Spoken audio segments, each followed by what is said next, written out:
Hello and welcome to another episode of our Brothers Creed podcast, where we talk about motivation, experiences, and exploring the world around us. We are the Thomas Brothers, and I'm Jared. And I'm Ethan. And today we're going to be talking about battleships. I was playing Battleship with Nixon the other day. Oh, yeah? Yeah. We got a battleship. And he was like, I'm going to beat you, I'm going to beat you, I'm going to beat you. I destroyed him. Did you put all your battleships next to each other? No, I didn't. That's a good strategy. It is a good strategy. I mean, he is 7. But it's all right. So today we're going to be talking about battleships. We're going to talk about some of historical. We're going to go back pretty far, and then we'll get maybe into some more modern stuff. We're going to talk about some battleships that are maybe still out there today. We're going to be talking about some battleships that were the biggest that have ever existed. So it's going to be really interesting. Yeah, let's go ahead and dive in. Spartans! What is your profession? Any man who must say, I am the king, is no true king. What I do have are a very particular set of skills. Skills that make me a nightmare. If I can change, then you can change. Everybody can change! Let us all unite! Let us fight for a new world, a decent world. All right, so one of the cool battleships that I was researching, and I think is one of the coolest, just a real cool story, is about the USS Constitution. And this ship is super old. It's actually one of the oldest. It's the world's oldest ship of any type still afloat, and it sits in the Boston Harbor to this day. Pretty cool. Right? Really? Yeah. So it's known as Old Ironsides, and I'll explain why. And it was commissioned as part of the Naval Act of 1794 by President George Washington. So it was launched in 1797 under President John Adams. The ship was one of 6 frigates designed to be the new country. So, I mean, we had just barely gotten our independence. Capital ships. And they were heavily armored with 44 guns. So there were 6 of them.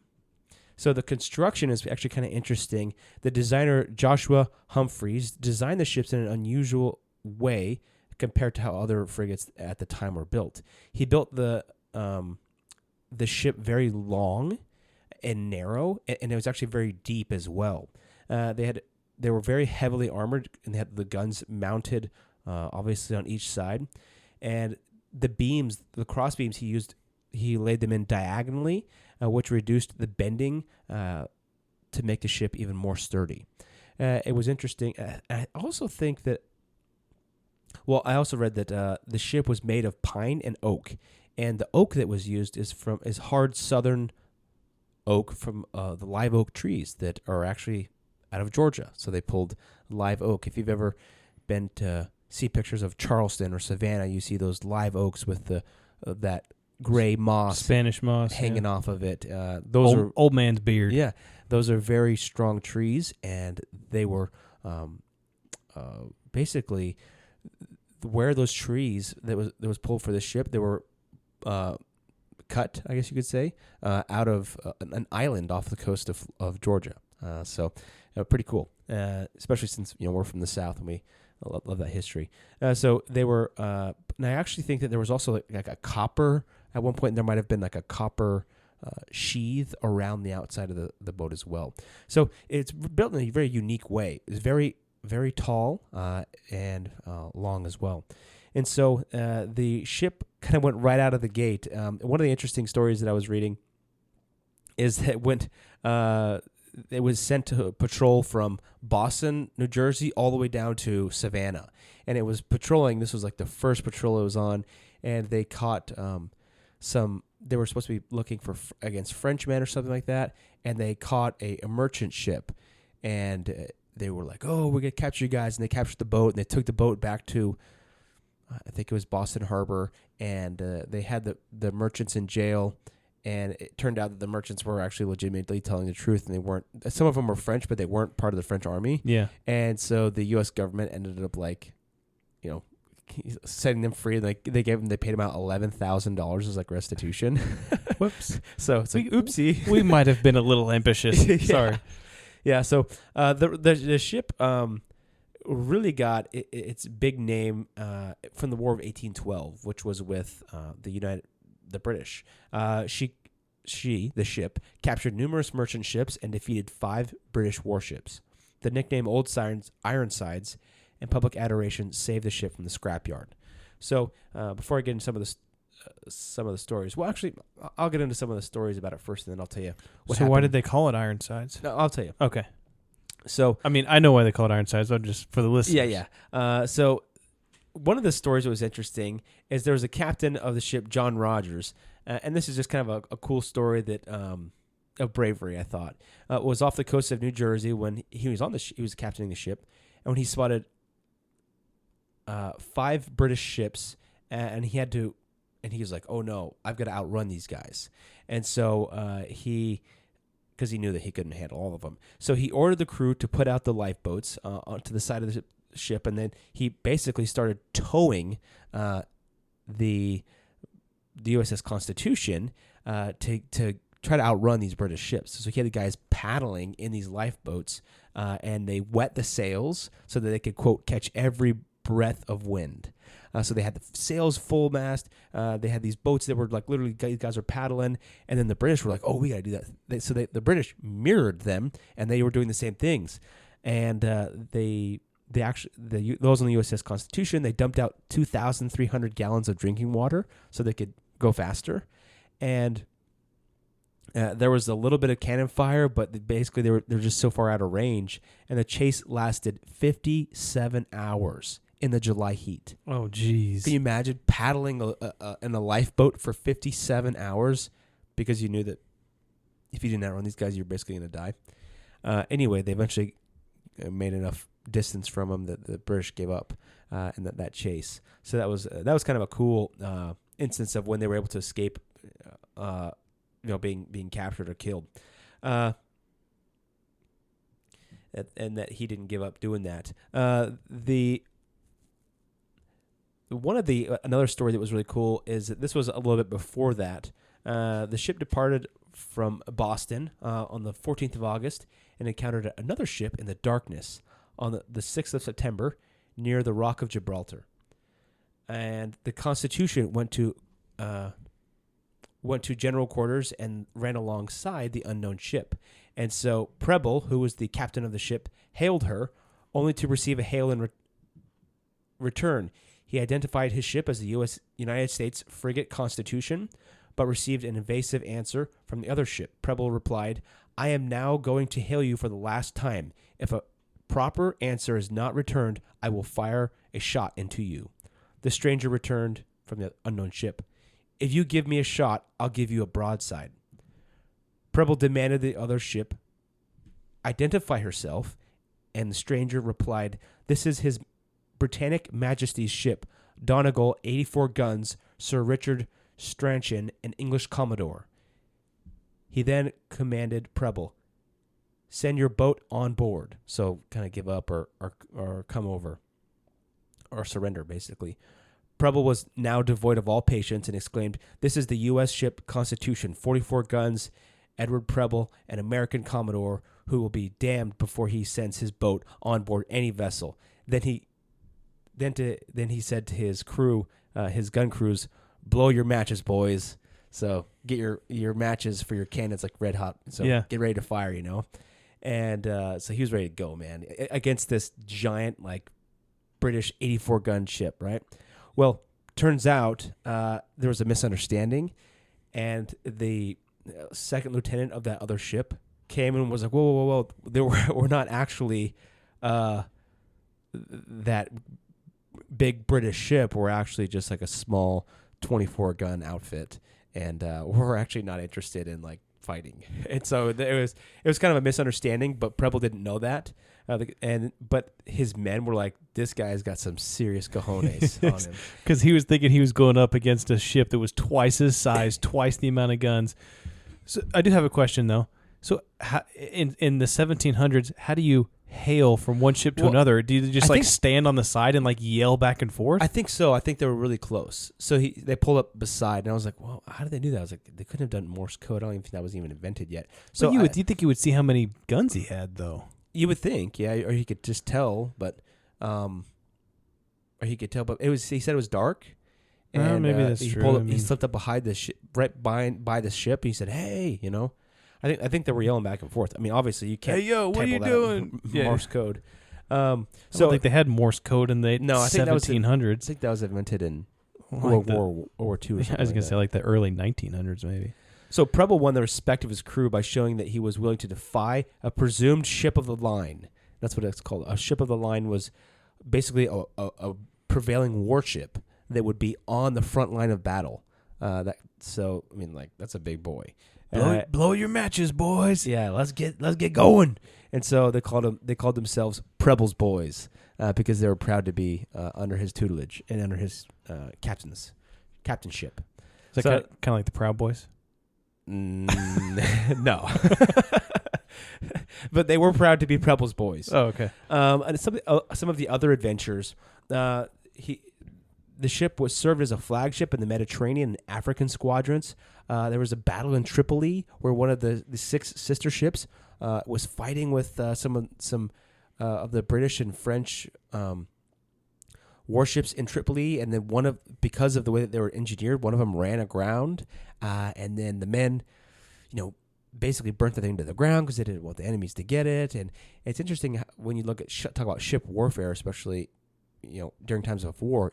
You didn't want that ship falling into enemy hands because that's a powerful weapon. Yeah. So they would oftentimes just burn it or scuttle the ship.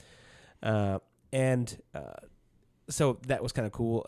And then the USS Constitution went to save them. The ship actually circled the world in 1840s. Wow. It went all the way around the world, from Brazil all the way over to Africa, India, Japan, and then it went from all the way up the coast of China, Japan, and then went down to Honolulu, and then went over to Mexico. And that's a 50-year-old ship. Yeah. That's in the 1840s. During the Civil War, she was used by the Naval Academy for practice and whatnot. So after the active duty, she was retired from active duty in 1881 and served as a receiving ship until it was turned into a museum in 1907. So in late 1800s, I mentioned earlier that they were going to think about scuttling the ship. So there was a rumor that they were going to scuttle the ship. And so in the newspaper, there was a guy that wrote a famous poem about old Ironsides. Oh, I never said why it was called old Ironsides. It was called Old Ironsides because literally there was in one of the battles, the cannon fire would hit the side of it, and because the wood was so strong, the cannons literally bounced off. Yeah, the cannonballs would bounce off. And one of the famous things was that one of the American guys looked over the edge and he saw the cannons bouncing off. He says, "Huzzah! We've got Ironsides. She's Ironsides," and so that's where they got kind of name from. And then when the rumor was that they were gonna scuttle it, they were gonna decommission the ship and scrap the ship. Kind of in the late 1800s, there was someone wrote a poem about old Ironsides and the historic nature of it, and so they're like, "Oh no, we're not actually going to do it," and then it became a museum. So it's kind of cool. It floats today. In 1997, she sailed under her own power. Also in 2012, to commemorate the 200th anniversary of her victory over Guiller, which was a ship that she got in a battle with. So that's crazy. In 2012, I mean this ship was commissioned in 1779? Yeah, or 1797. So let's just say 1800. So that ship is 212 years old. Yeah, that's old, and it's still sailed. Yeah, you'd think it'd be all rotten and. Well, I'm sure that they spend millions of dollars to restore it and stuff like that. Well, yeah, that's probably true. But they said that none of the original cannons and stuff on there are from the original. It's mostly just like recasts and stuff. Yeah. And what's the battle with Guiller? There was a famous battle where the ships were coming at each other and they were broadsiding each other. And at one point, the ships got tangled up in each other. They got connected, and the Guiller, it was like I think it was a French ship. Their rudder was messed up and they were tangled up in each other. But the USS Constitution, he like they just double loaded all the cannons on one side and just kept absolutely blasting the crap out of this ship, just blasting it and blasting it and blasting it. And I thought it was interesting. They double loaded the cannons. And I've never heard that before. And then the ship just tore to pieces. The masts all fell over, and then it just sunk into the ocean, and then it dislodged from the USS Constitution, and they were like, boss status, we're out.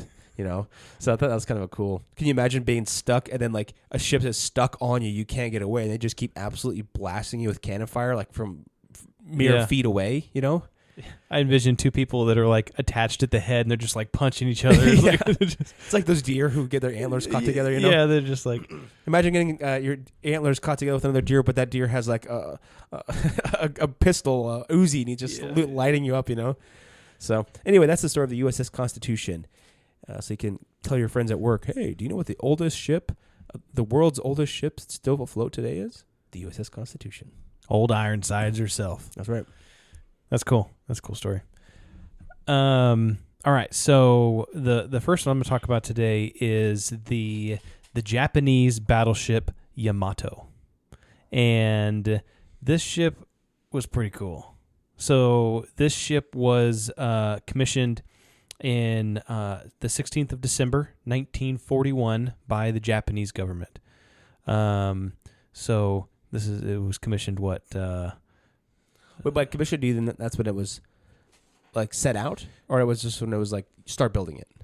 Well, that's when they started. Whenever they started building, they started construction. I mean, and the construction went really fast, and it might have been whenever it was launched. But was it part of the Pearl Harbor Armada? It was not part of the Pearl Harbor Armada because that was December 7th, 1941, and this is December 16th, 1941. Oh. And so this ship was a battleship, and so it was a gunned battleship, and it was the world's largest battleship at the time. And it had the largest guns of any battleship.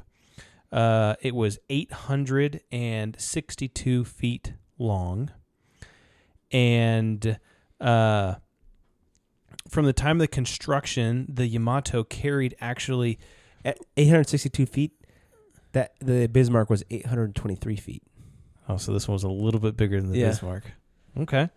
So, and these are both World War II. Right? Bismarck was the biggest in the European theater. Yeah. Was that World War II as well? Yeah. Okay. So Jerry's going to talk about the Bismarck after this. It's a German ship. And so the Japanese, they constructed this ship, and the Yamato, the name of the ship, it carried some pretty heavy significance with Japanese culture.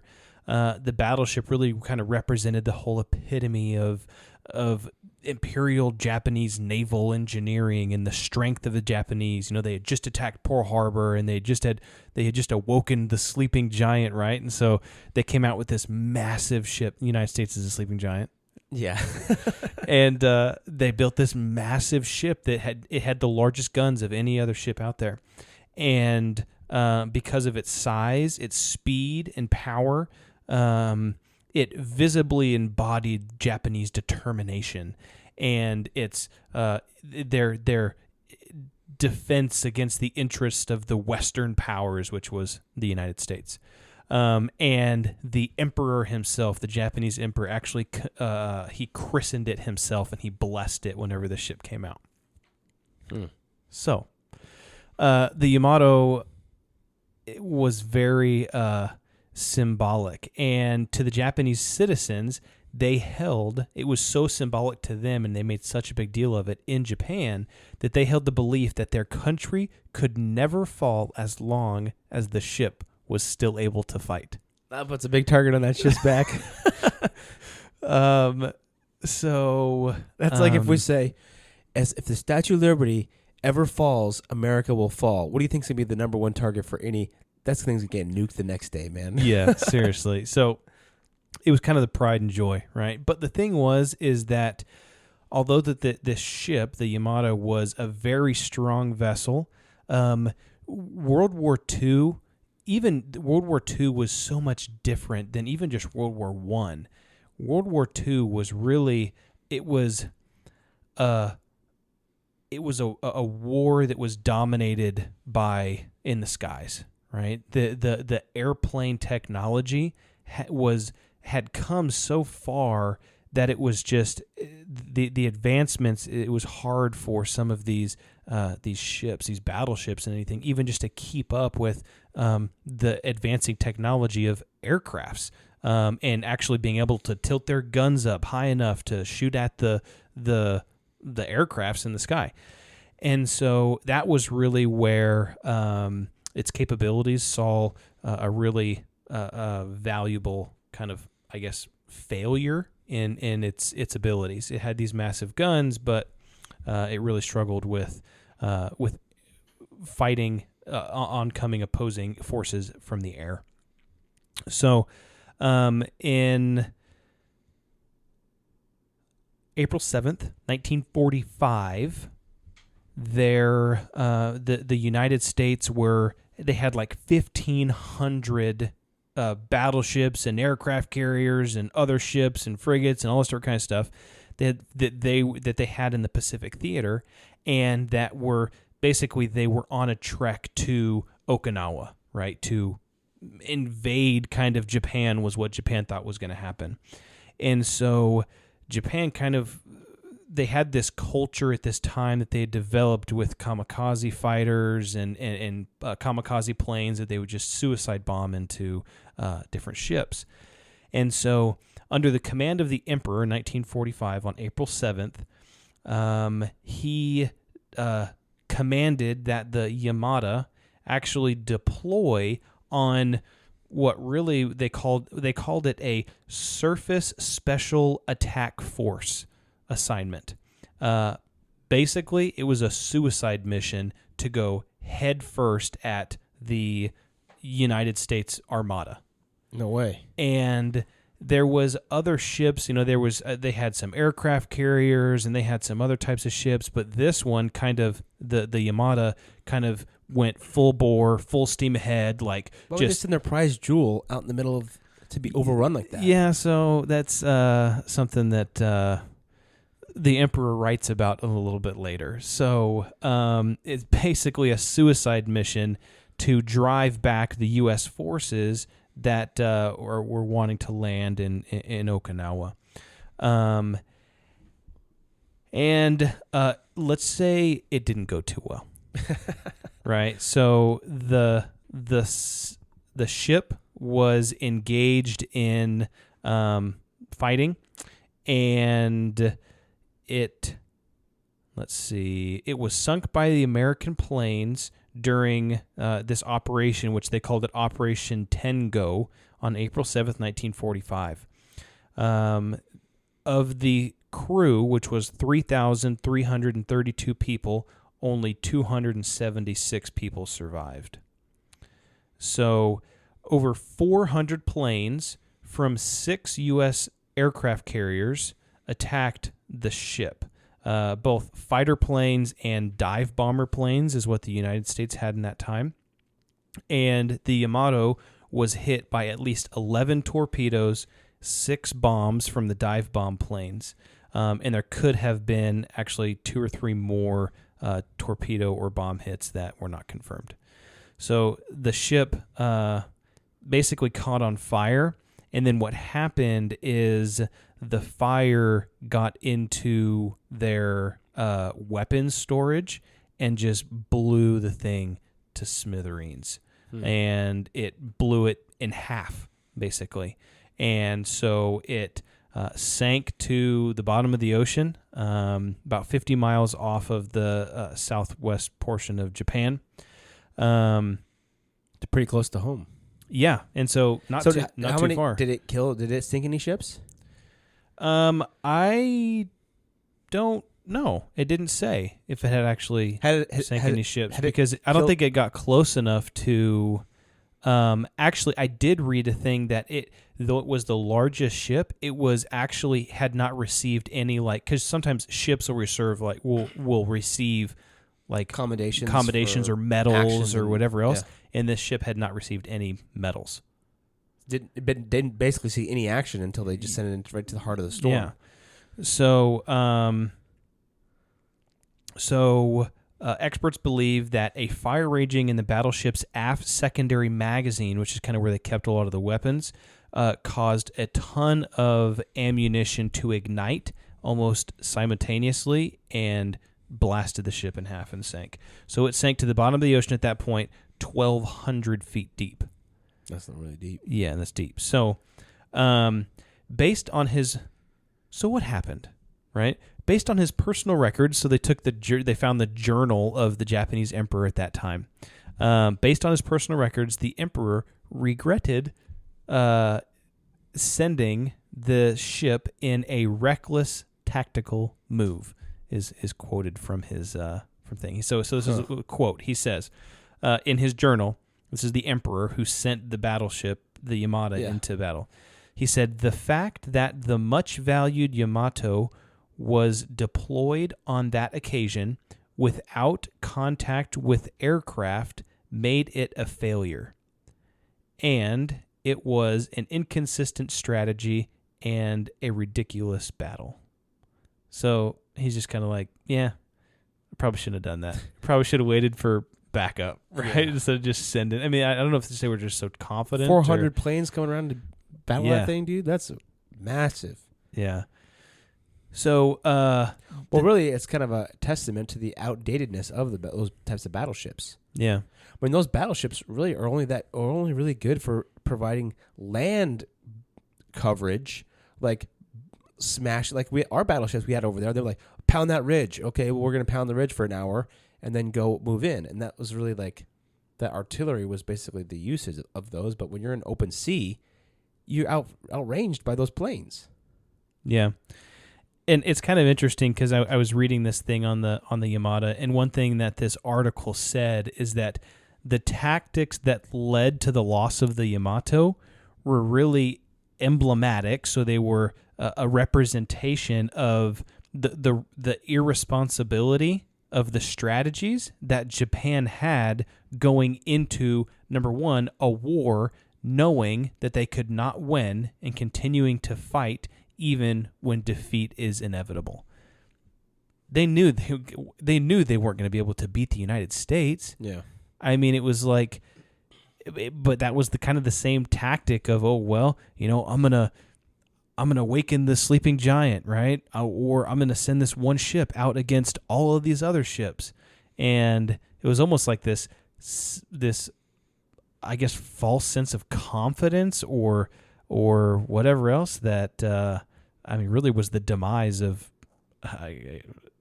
this ship, right? And I guess a lot of the other stuff that happened. So, well, I mean, you kind of see some of that, like tactically, with how the Russians are invading Ukraine right now. Yeah. Like they're making all these.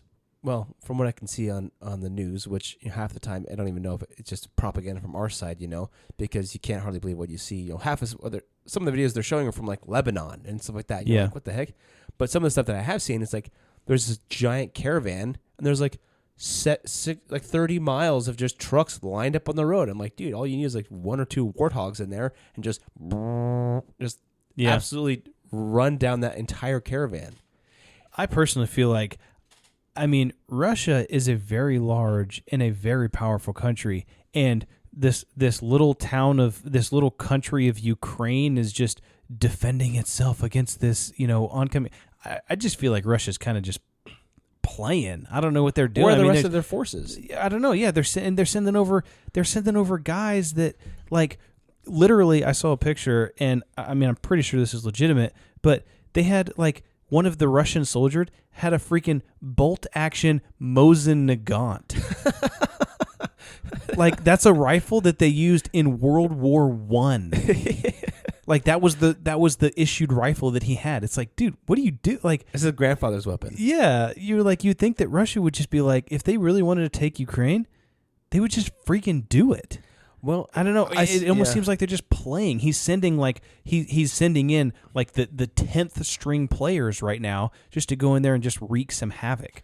Yeah, right? it's bizarre. These can't be his first string. This can't be the A line. Yeah, well, I would think so. I mean, like I've seen several videos of just like, I saw one video of a whole line of soldiers, Russian soldiers, just walking in the middle of the street, getting fired upon by Ukrainians, and they just keep walking in the middle of the street, no cover, nothing. They're just guys falling left and right. I'm like, what is happening? Well, and it's hard to distinguish what's propaganda and what's not, but supposedly there's a lot of Russian soldiers too that are like, well, I don't want to be here. I don't want to do this. You know, we don't want to do this. They're like purposefully sabotaging their vehicles so that they don't, so that they clog up the 30-mile caravan or Well, it's like, remember we talked about Stalingrad, right? Not one step back was what Stalin said. Yeah. And then, well, it's different when you're defending the motherland versus like invading country. I don't know. We were going to do an episode on that itself, but there's so much context with Ukraine. It's an unbelievable amount of context you have to understand. Like, and I don't even understand it at all. There's a good documentary I sent Ethan and I watched. It's called Ukraine on Fire. Very interesting about the history of Ukraine and what's going on there. Interesting. So to round this up, the Yamato sank in that fierce battle for Okinawa. That's what they called it, April 7th, 1945. In the 1980s, shipwreck hunters actually found the Yamato because they hadn't really. I mean, it sank, and they just were kind of like, well, okay, it sank, but they actually found it. They found it 180 miles off the coast, and it was split in two, and it was 1,120 feet deep, and it had split in two and was resting on the bottom of the ocean. Wow, that's pretty crazy. Yeah, that's crazy. Well, let me tell you about the Bismarck. So, if those who have not heard the song that "Sink the Bismarck" by Johnny Horton, look it up. I was trying to think about if we could post. That's a song of our childhood, man. I know, man. I was thinking about putting it on the podcast, but I think due to some like copyright issues. But I'll put it on Instagram. The year was 1941. The war had just begun. The Germans had the biggest ship. They had the biggest guns. Yeah, good song. You should listen to it. Yeah. So the Bismarck was the fastest ship that ever sailed the sea. That's how the song goes. But the Bismarck was designed in the mid-1930s, and it finally set sail in the 1940s, in 1940. So the boat was built heavy. So actually, it's funny, during that time, there was some kind of like international treaty about the size of warships that you could build and the amount of tonnage displacement. So the way that, I'm not a naval engineer, but from what I was able to evaluate, is that ships are measured in the amount of water displacement that they create. And so there were rules at the time about ships can only displace so much water, which means they can only be so heavy. Obviously, the Germans went beyond that, and then obviously that treaty totally dissolved. So the Bismarck displaced 41,700 tons when empty and 50,300 tons when fully loaded. It was 823 feet long, which is about 40 feet less than the Yamato, and it was bigger than any European ship at the time. The top speed was 34 miles an hour, and it had a range of 8,870 nautical miles when traveling 22 miles an hour. The battleship, there was really only one battle that it got in, and that was in the Battle of Denmark. The morning of the May 24th, the Bismarck crewmen spotted some smoke on the horizon. Well, let me back up for just a second. Hitler himself came aboard the Bismarck and said, okay, I want you to go disrupt the supply lines to the United Kingdom and sink some merchant ships. And so that was the first and only attack commission given to the Bismarck. So they went over there to do this, and that they engaged in some small scuffles, and then this is kind of really where they actually started engaging with military. And it was in that same year. So they spotted something on the horizon, and it was two ships from the UK. One was called the Hood, and one was called Prince of Wales. So only 10 minutes after the Bismarck started, they saw that ship's smoke, they started taking fire from the two ships. And now, it wasn't just the Bismarck. The Bismarck had an armada of ships. They had some other support ships as well. But the admiral for the armada ordered his men to be at their battle stations, but did not immediately fire back. The first gunnery asked permission to fire back twice, 2 different times. I mean, they're being shot at, and the admiral hesitated. And the captain intervened while muttering, "I will not let my ship be shot out from under my ass." And he demanded permission to fire. And the admiral relented, and it was like 4 minutes later that they actually started firing back at the Hood and the Prince of Wales. So I thought that was kind of an interesting little story. The captain's like, "Fire now." And the admiral's like, "All right, just do it." So the destruction of the Hood. So what happened is that the Hood was actually destroyed by the Bismarck, and that destruction relentlessly spurred a relentless pursuit by the Royal Navy involving dozens of warships. Trying to find the Bismarck. Got to find the Bismarck and sink her, right? That was the battle cry. And so the Bismarck was headed back to port in France, which was occupied France at the time, and the damages, to repair damages and refuel. So 2 days after that, the British Royal Navy sent out tons of ships. So they had sent out, 16, they had sent out, I think it was, I'm trying to remember how many it was. I mean, it was a bunch of ships. The ship was attacked by 16 torpedo bombers from aircraft carrier, and the rudder was badly damaged, and the Bismarck basically couldn't steer, and it was just going forward. And then they started getting hit by more. It engaged with 2 other battleships, and the next morning, they had sustained pretty heavy losses, but the ship was still upright, but they could tell that they were probably going to lose the ship. So what happened, and this is kind of a point of, you could say, controversy, is that the Germans actually scuttled the ship. They told everybody, at the time there was a crew of 2,200 men on the board, told everybody, come up from below, scuttle the ship. So they placed scuttle charges along the bottom of the ship, opened up all the hatches, and then detonated the charges to sink the ship. Sank it themselves. Because they didn't want it to fall into the hands of the British. And so all those men, in fact, it said some men were like literally running up the stairs and climbing ladders as they could hear the charges going doom, doom, doom, doom, doom underneath the ship. That'd be kind of crazy. And so obviously they had sustained heavy casualties. They wanted to scuttle the ship partially because so it wouldn't fall into their hands, but also because they wanted to minimize the amount of casualties, which actually in the end they didn't do that good of a job of doing that anyway. So a bunch of the men just got off and jumped overboard. That said there was about 400 men that actually were able to get into the water.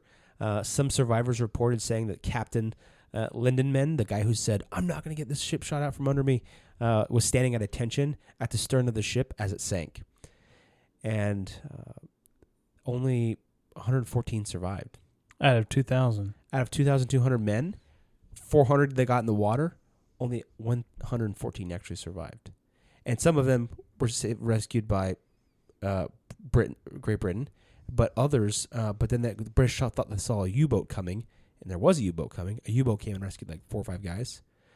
Interesting. But that was it. And then one guy was picked up by a... Well, they just like pop up and like open the hatch. Get in! Yeah, I mean, I guess they could tell that something was crazy was going on, you know?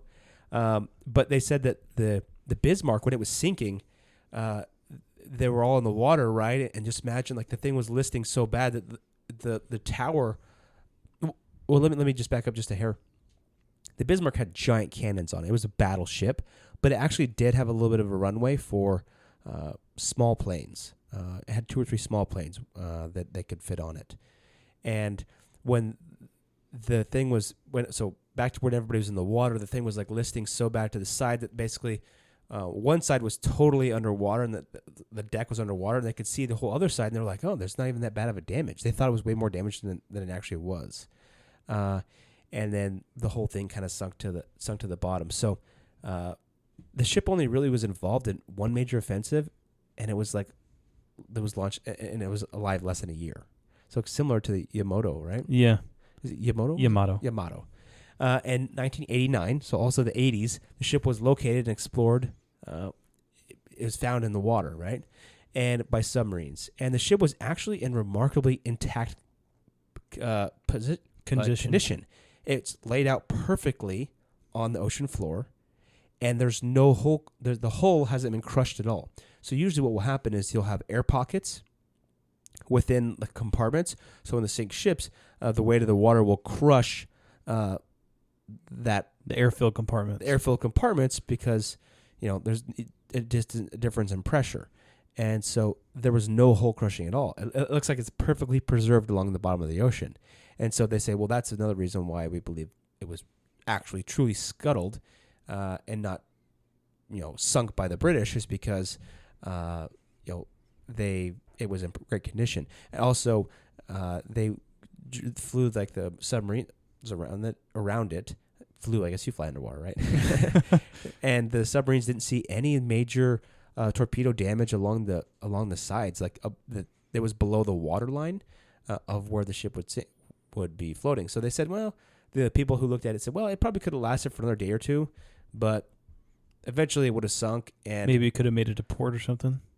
Yeah, I don't know. The rudder was busted. So I guess that's true. Yeah. So they said it probably would have floated for another day or two, but then eventually sank, and it probably would have taken a day to sink. And they said probably would have saved more lives, though. Maybe, but who knows? Yeah. Then the guy said, well, the researcher that found it, he said, doesn't matter, I guess, who took the final blow. The British still were the ones that sank it. And so, interesting story about how a mighty battleship, similar to the one you talked about, just had a short life. Yeah, interesting. One battle is done. Wonder if it was worth it. Yeah. Well, and then lots of crew died. Almost 2,100 men, and the one you said almost 2,000 some. Yeah, it was. The crew was 3,000, I think you said. Yeah, 3,332. And only 276 died, so about the same ratio. Only 226 lived, you mean? Yeah, lived, I mean. Yeah. Yeah, only 276 lived. Can you imagine being in one of those compartments on those ships and things going down? No. Or especially, you probably would have been absolutely obliterated on the Yamato. Because Yamato. Yamato. Yamato. Yamato. Okay. Yamato. Yeah, so can you imagine, like, it hits that magazine and just boom, yeah. That'd be a crazy sight to see. You're yeah. Like, oh yeah, hit. And actually, I was watching this documentary about a guy who he was on that ship, and it was maybe an older documentary from like the early 2000s. Uh-huh. But he was just talking about how there's a couple guys that were on that ship and they were still alive. And those Japanese guys live forever. All that seafood. Yeah, all the healthy eating, I guess. I don't know. That's a crazy story. Yeah, the Bismarck's a cool story. Yeah. So this next one that I have, it is really not a war vessel, but it was sank by a missile. So we'll go with that. So this is the story of Seawise Giant was the name of the ship. And this was the largest ship ever constructed in the world. This is the largest ship. Bigger than the Ark? That was ever constructed. Yeah, I'm sure it was bigger than 52 cubits tall. So this ship was it was built in 1979 in Japan, actually. Built in 1979, and it's an oil tanker. It's an oil tanker ship. And so it was built at 1,504 feet long. So almost 2 Bismarcks. Yeah. That's pretty huge. Massive. And so if you stood it on end, right, it would be 50 feet taller than the Empire State Building. Oh, wow. Yeah, that's pretty crazy. Yeah, that's crazy. So, and it was the largest vessel that's ever been created that was self-propelling, right? That had engines and motors and everything else. So, is there something else that has been created? I don't know, maybe like a floating island or something, like the ice shelf or something. I have no idea, but it's just maybe they have had barges that were bigger. I have no idea. But the propeller on this, had one propeller on this ship, and it made 75 revolutions a minute. So just over 1 revolution a second. And the propeller itself was 30 feet in diameter. Wow. Just the one propeller. Well, he's got to be a strong dude. Yeah, so that thing's massive. A couple other things is that it, in order to stop, so at full speed, I can't remember how fast it would go at full speed. I think it was like 20 miles an hour or 30 miles an hour or something like that. But in order for it to come to a full stop, it took 5.5 miles in order to get it to come to a full stop. Is that in full reverse? I guess, I don't know. However they make it come to a full stop. So, so if there's an iceberg ahead, you're just gonna hit it. Hosed, man. You're gonna paint that thing oil. So the ship was the Sea-Wise Giant. It was actually sunk in 1988 during the Iran-Iraq War. It was providing oil to kind of for like military efforts in that area in 1988, and an Iraqi airplane came and shot it with a missile and sank it. But it sank it in shallow water, and so it was like still like half sticking out of the water. It just kind of had like leaned over, but it wasn't usable anymore. And there was a full of oil that spilled all out everywhere. No, it didn't. It didn't say. It says it was shot with a missile after providing fuel for the war effort. But later, it didn't say if it spilled oil everywhere. It might have.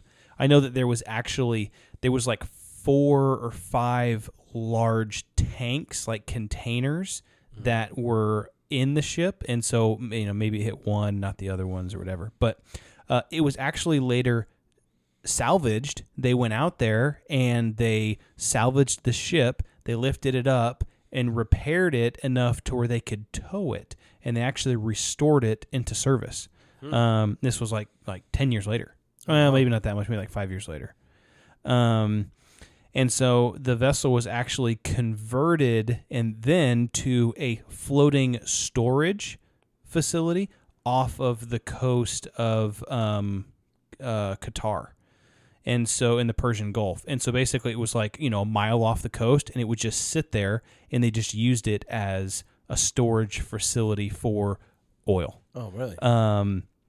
That was until 2004. That was in 2004, and it was off the coast for about 5 years, and then in 2009, it was sold to an Indian company that beached it, and then they ended up breaking it up and selling it for scrap. They sold it, yeah. Wow. So, kind of crazy. That's nuts, man. Yeah, it didn't have a super long life, but pretty eventful. I mean, that's a big ship, too. That's a huge ship. So, well, yeah. Well, we went to Charleston just a few weeks ago. I posted about that on our Instagram channel. We went to the USS Yorktown, which is actually version 2 of the Yorktowns. The first one got sunk at the Battle of Midway. Yeah, aircraft carrier. And then, interesting, we took a ghost tour there, but which is really more just like a historic tour.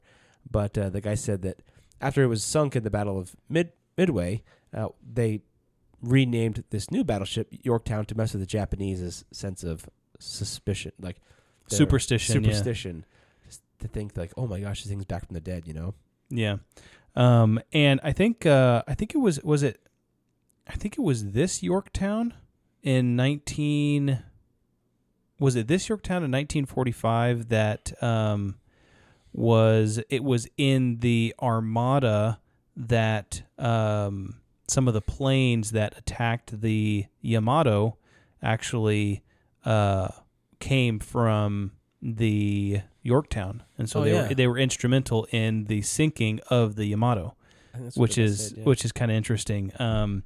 And the thing with the Yamato is it was like the flagship of the country, right? And it had been christened by the emperor, and they said that it was such a kind of an ego blow to them when it got sank, that it was almost like that was a turning point for them in the war, and they were just kind of like, some people had said that it felt like they just kind of gave up after that. Well, I guarantee you the soldiers on island hopping didn't say they gave up. Man. They were fighting tooth and nail to the last man. Seriously. Well, so the USS Yorktown. That's why they had to drop the nuke, because they wouldn't give up. Yeah, the USS Yorktown is in Charleston on Patriots Point, and it's not a battleship. It's an aircraft carrier, and it is 888 feet long. And it was commissioned in April of 1943.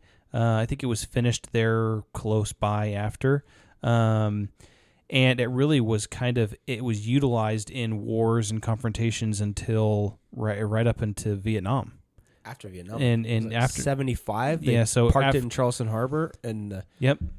So it says after 1968, which is kind of the end-ish of the Vietnam War, it was used as a platform for several movies. It was in the movie Tora Tora Tora for the attack of Pearl Harbor. It's a movie about the Pearl Harbor attack.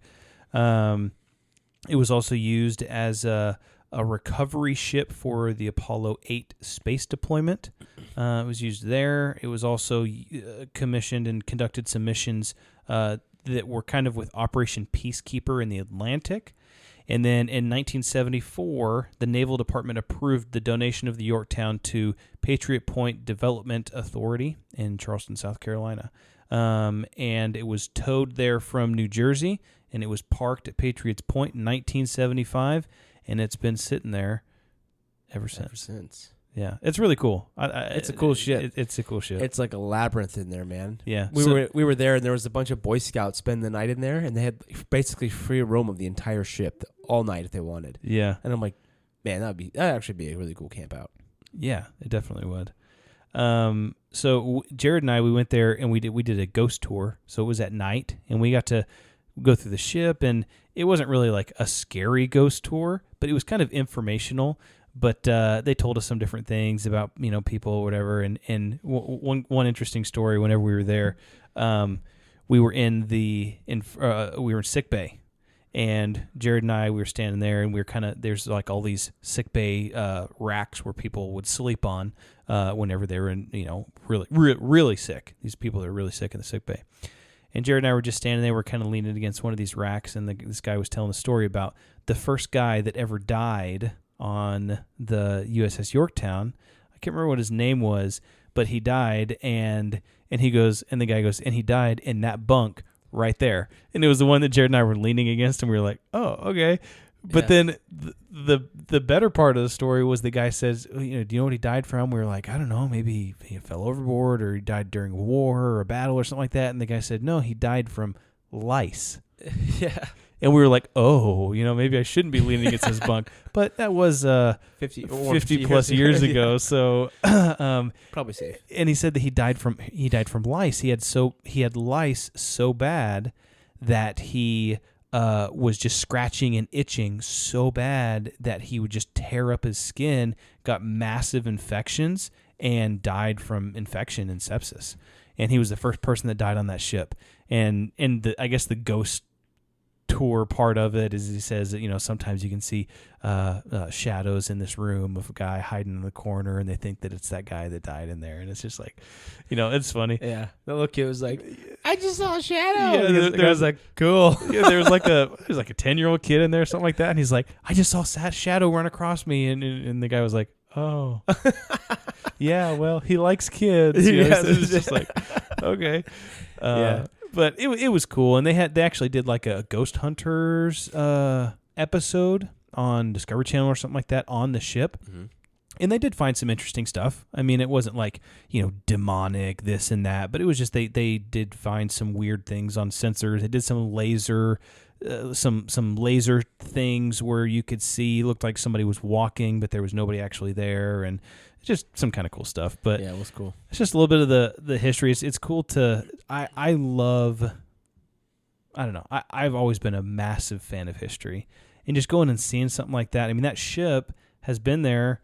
Well, number one, that ship's been in battle, and then it's been there as a museum since 1975, and yeah, they upkeep it and they maintain it and things like that. But it's just really cool. I encourage you guys, all over. I mean, I don't know if there's much opportunity. Like, there's lots of. I was gonna say out west. There's a lot of history and stuff out west, but maybe not like. I think on the West Coast they do have battleships you can go. Yeah, and I don't know, but wherever you are, I would suggest go and see some of these. Go to places. a military museum or go to. I mean, at this same place in Charleston, they had they called it the Vietnam Experience, and they had like a whole, I don't know, maybe several acres of land that they had kind of built up to look like Vietnam and in an American base in Vietnam, and they had helicopters and planes, and they had a tower with a Ma Deuce on the top of it. You could go up there and